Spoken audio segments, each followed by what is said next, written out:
गिबियावनो बयखौबो बड' निउस इउटुब चेनेलनि गोदान खौराङाव बरायबाय। नोंथांमोननि थाखाय बे समाव माखासे खौरां लाबोदों।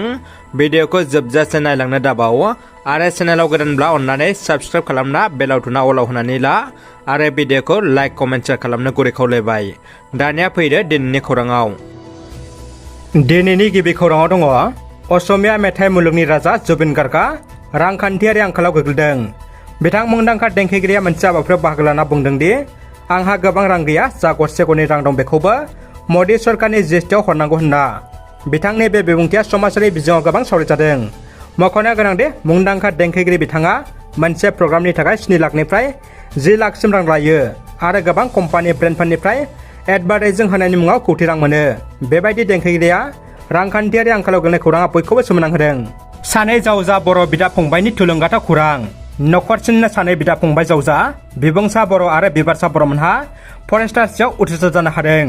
बाक्सा जिल्लानि बरबरि थानानि सिङाव थानाय 2 नं सैबारि गामिनि नखरसेनिनो जावजा बिदा फंबाय बिबुंसा बर' आरो बिबारसा बर'मोनहा दिनै फोसावनाय हाग्रा बिफाननि फिथायाव फरेस्टार्स मासियाव उथ्रिसार जानो हादों। बिथांमोननि बिफानि मुङा गणेश लाल बर' आरो बिमानि मुङा बानेश्वरी बर'। सानैनिबो फरेस्टार्सआव सायख'जानायखौ मिथिनानै नखरजों लोगोसे गामिनि सुबुंफ्रा गोजोननाय मोननायखौ फोरमायहरदों। स' गाइस, भिडिअनि गेजेराव नोंथांमोना मोनसे गेमनि बागै बुंनो। नोंथांमोना उइनज' मुंखौ खोनादोंना? जानो हागौ गोबाङानो खोनाखाबाय। उइनज'आ जाबाय मोनसे गेमिं एप जेरावनाखि जोंनि अनजाथाव क्रिकेट केप्टेन महेन्द्र सिंह धोनिया बेवहाय गेम गेलेयो। बेवहाय गेम गेलेना केस मानि उइनार जानो हागोन। बेयो बेबायदि मोनसेल' गेमिं एप जेरावनाखि 100+ गेमफोर दङ। स' दायो आं नोंथांमोननो दिन्थिनोसै माबोरै उइनज'खौ गेलेयो। स' दायो आं उइनज'खौ अपेन खालामबाय। अपेन खालामनायनि उनाव टिम मानियाव थांबाय। टिम मानियाव थांना 100+ गेमनि जायखिजाया मोनसे गेम सेलेक्ट खालाम। आङो दायो लुड'खौ सेलेक्ट खालामबाय। नोंथांमोना नुगासिनो दायो मेटसिं जादों। दायो लुड'आ स्टार्ट जाबाय। नोंथांमोना नायदो। A few moments later. स' आङो देरहाबाय रियेल केस। दायो बे रियेल केस मानिया डाइरेक्ट आंनि उइनज' वर्ल्डआव थांबाय। दायो नोंथांमोननो दिन्थिदों वर्ल्डआव थुना। बे देरहानाय रांखौ जोङो बेंक एकाउन्टआव डाइरेक्ट ट्रेन्सफार खालामना लानो हाबाय। बेवहाय लुड', केरेम, क्रिकेट बायदि बायदि 100+ गेमफोर दङ। स' आंनि फारसेनिफ्राय बुंदों उइनज'आ जोबोद मोजां गेमिं एप। स' नोंथांमोना माखौ नायनो थाखाय उइनज' गेलेदो आरो रियेल केस मानि उइनर खालामदो। लिंकआ भिडिअनि डिसक्रिपसनाव दङ। डाउनलड खालामना रेजिस्टार खालामदो आरो केस मानि देरहादो। बिटिआर हाग्रा बिफाननि एम रन्जित बसुमतारिया दिनै सानसेयावनो बेखेवनो हायो गोबां लामा आरो दालां। बिटिआरनि मावफुं सोद्रोमा रन्जित बसुमतारि बिथाङा बेंटल सेरफां प्राइमारनि सिङाव थानाय सा बाथाबारि, लावख्रिगुरि, 4 नं सेरफांगुरि आरो दुनाबारि गामिनि गुबुन गुबुन जायगाफोराव बिटिआर सरकारनिफ्राय गोदानै मावफुंना होनाय लामा आरो दलांफोरखौ गावनि दोलोनि मावथिफोरजों लोगोसे फिथा हासुना बेखेवनानै होयो।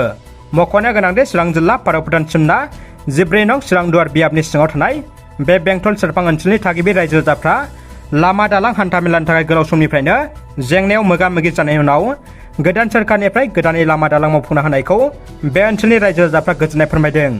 पुलिसानो पुलिसखौ खाबाय। दाय मावबोला बयबो साजा मोनो। दायनिगिरिखौ पुलिसा खायो। बे खेबाव पुलिसा पुलिसखौ खाबाय। दाय मावनायनि थाखाय सिपाझार थानानि एएसआइ निताय रायखौ क'क्राझार पुलिसा हमबाय। खौरांनि बायदिब्ला सासे हिन्जावसाखौ मोजां मोननायनि रादाय होना थगायनायनि दायाव बिथांखौ दिनै क'क्राझार पुलिसा खायो। सनितपुराव गिख्रंथाव लामानि जाब्रबथाय। माजुलि बियाबनि बिजेपिनि एमएलए पवन गामनि गारिया जाब्रबथायाव मोगा मोगि जादों। गिख्रंथाव गारिनि जाब्रबथाय एमएलएनि गारिया थोल्ला बोल्ला जादों। बे जाब्रबथायाव एमएलएजों लोगोसे बिथांनि लोगोफ्रा जोबोद गाज्रि दुखु मोननायनि खौरां मोन्दों। सुलुंनि बायदिब्ला एमएलए पवन गामनि हालोदा जोबोद गाज्रि होनना मिथिनो मोन्दों। मोनसे खारसि बिरसि खौरां। फिसाज्लायानो गावनि आंगो बिफाखौ बुथारदों। मोनसे सोमोनांथाव आरो गिख्रंथाव जाथाय। बाक्सा जिल्लानि आनन्द बाजार ओनसोलाव दिनै दरनि देखा मुंनि सासे सुबुङा गावनि आंगो बिफा धनन्जय देखाखौ खदालजों गाग्लिनानै जिउ फोजोबदों होननानै खौरां मोन्दों। बे जाथाया नखरनि जेंनाखौ लानानै जादों होननानै मिथिनो मोन्दों। मख'नो गोनांदि ओनसोलनि सासे थागिबि सुबुंनि फोरमायथिना होनाय बायदिब्ला धनन्जय देखाया जौ फैनानै न'आव फैनानै नांज्लायदोंमोन आरो गावनि देरसिन फिसाज्लाखौ गोबौ देगारजों गाग्लिदों। बिनि उनावनो बेबायदि खारसि बिरसि जाथाया सोमजियो। दानिया फैदो जोबथा खौराङाव। फरायसाफोरनि इयुनखौ मोजां लामाजों दैदेनलांनाया बयनिबो मावनांगु बिबान। बिटिआर सरकारनि बानजायना गिबि खेबनि थाखाय बड'फा हारिमु कमप्लेक्सआव फरायसा फरायसुलिफोरखौ लानानै बड'लेण्ड जिउ राहा दानाय आरो थुलुंगाखां होनाय मेल खुंदों। बिटिआर सरकारनि सोलोंथाइ बिफाननि बानजायनायाव खुंफुंनाय सोलोंथायारि सावराय मेलखौ बेखेवना होयो बिटिआरनि गायखुंग्रि प्रमद बर'आ। बे हाबाफारियावनो बाहागो लायो बिटिआरनि मावफुं सोद्रोमा doctor Nirul Swargiary, MCLA Madhav Chandra Chhetri, MLA Lawrence Islary, फुंखा सुबुं महरै बाहागो लायो दिसपुर कलेजनि भाइस प्रिन्सिपाल डक्टर सुनिता अग्रवालाया। मख'नो गोनांदि बिटिआर सरकारनि बानजायनायाव गिबि खेबनि थाखाय खुंफुंनाय बड'लेण्ड जिउ राहा दानाय आरो थुलुंगाखां हाबाफारियाव बिटिआर ओनसोलनि सा 1200 फरायसाफ्रा बाहागो लायो। रादाबा एसेनोसै लोगोफोर, रादाबखौ जोबजासिम नायनायनि थाखाय नोंथांमोननिसिम गोजोननाय आरो साबायखर बावबाय। गोजोन्थों।